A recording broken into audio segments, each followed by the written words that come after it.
G'day fellas, in this video I'm going to show you how to create this aesthetic, fully automatic melon and pumpkin farm. This is a nice compact design that is also expandable in terms of the size and the storage. Also, this is the first voiceover tutorial I've done in quite a while, so let me know what you think in the comments. And with that out of the way, let's just get straight into the tutorial.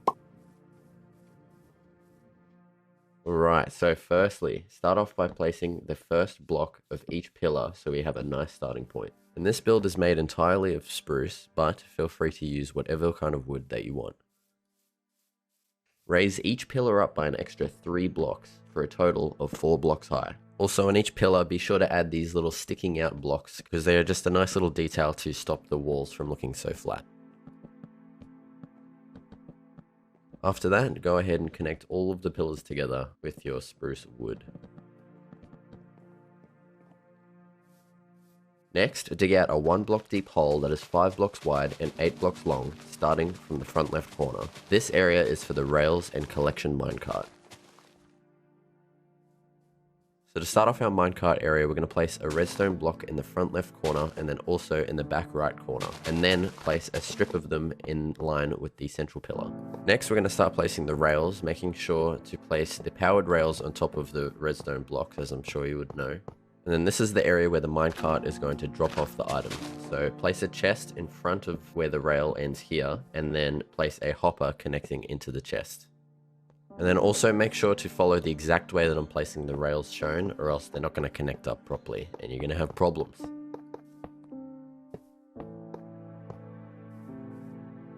Next, we're going to place our pistons. So to get the lineup right, place the first one in line with the central pillar, but one lower where we connected the pillars up before. And then place them in a checker pattern like shown, making sure to follow exactly how I'm placing them. And if you're enjoying this video so far, feel free to hit the like button as it helps this video reach more people. Alright, next we're going to make our way up to the top of the build and start placing observers in the gaps of each piston. Make sure to do this from above though, or else the observers won't be facing the right way and it's not going to work properly.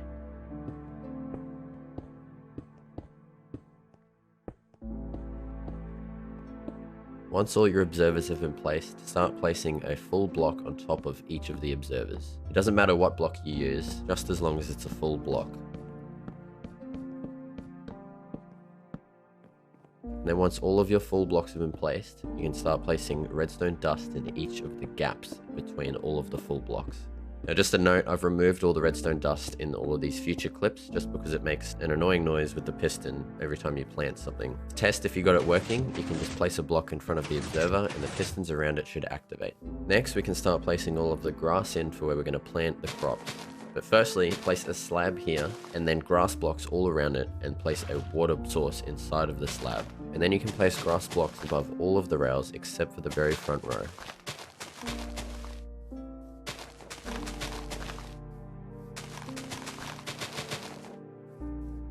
Next, till all of the grass that is directly below the observer face. This is where we're going to plant the melons or pumpkins, and then every time that the stem updates by connecting to a melon or a pumpkin block that it just grew, it's going to also update the observer, which is going to activate the pistons. Once you've finished tilling all of the grass, you can start planting the crops. These can be either pumpkins or melons, or a combination of both. You could even create 2 of these builds and have one for each if you wanted to. But in this video, I'll just be doing a combination of both melons and pumpkins. Next, we can get started on our little storage area. So start by placing some stone slabs just along the top here. Create a small square out of stone, and then in the center we can put our ladder and also a trapdoor above it to get down. Once we're inside, just clear out a bit of an area just around it, and also be sure to replace all of the dirt and grass with stone, just for a more aesthetically pleasing storage area. And then to expand the storage, all you have to do is place a chest below it like shown, and then also place a hopper that connects from the top chest into the new chest that you just placed. Now that that's done, let's start with the front wall design. Firstly, I'm placing some stripped spruce logs on either side, and then place some spruce stairs in between both of those pillars that we just made. And then in the middle of those stairs, place some glass panes. Add some spruce stairs in the corners here just for a nice rounded look on the front wall. And then go ahead and place some spruce fence gates and also a spruce fence in the middle with a lantern attached, and then add some buttons onto the exposed log faces. Next, let's move on to the side wall and start by placing some spruce stairs on the top and bottom. And now you have two choices. Either you can do spruce fences and fence gates in between those two stairs, but you also run the risk of losing a small amount of crops when they get harvested, or you can use glass blocks instead and you won't lose any crops at all. It just comes down to personal preference and how efficient you want the farm to be. I personally prefer the fences and fence gates, so I'm going to stick with that. Add some buttons, a lantern, and also the first layer of the roof along here. It'll just make things easier later on. Then just repeat that same design that you chose on the other half of the wall as well.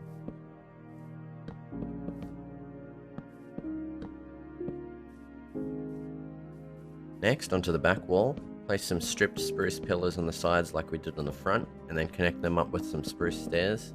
Then fill in this little gap with more stripped spruce. Add in your fences and fence gate, or the glass, whichever one you chose. And then above that, add in some spruce fence gates and a fence in the middle with a lantern on it. Slap some buttons on the exposed wood faces. Add a stone brick slab on the left corner, and then also add some spruce stairs here. Next, onto the opposite side wall, just repeat the exact same design that you did on the very first side wall. Next, onto the home stretch, the roof. Start by placing some stone brick slabs and stone brick blocks for the trim of the roof, and just follow the exact same shape that I'm doing, like shown.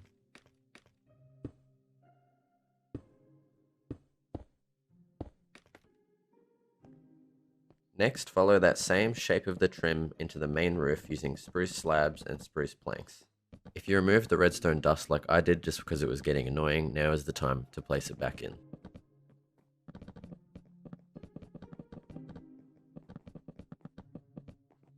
Now for the back trim of the roof, just repeat the exact same shape that you did on the front trim. In this small little gap on the roof here, add some stripped spruce logs. And also do the same thing to the front as well.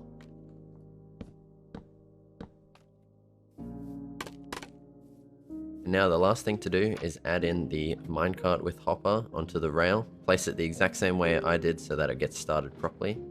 And then you're all done. To check if your system is working, wait for some pumpkins or melons to be harvested and see if your minecart with a hopper picks up the items. If you enjoyed this tutorial, feel free to help me out by liking the video and subscribing. It goes a really long way for small channels like mine, and I greatly appreciate it. Also, let me know in the comments what you think of this voiceover style of tutorial instead of just having text on the screen, and if I should do more in the future. Thanks for watching, guys, and I'll see you in the next video.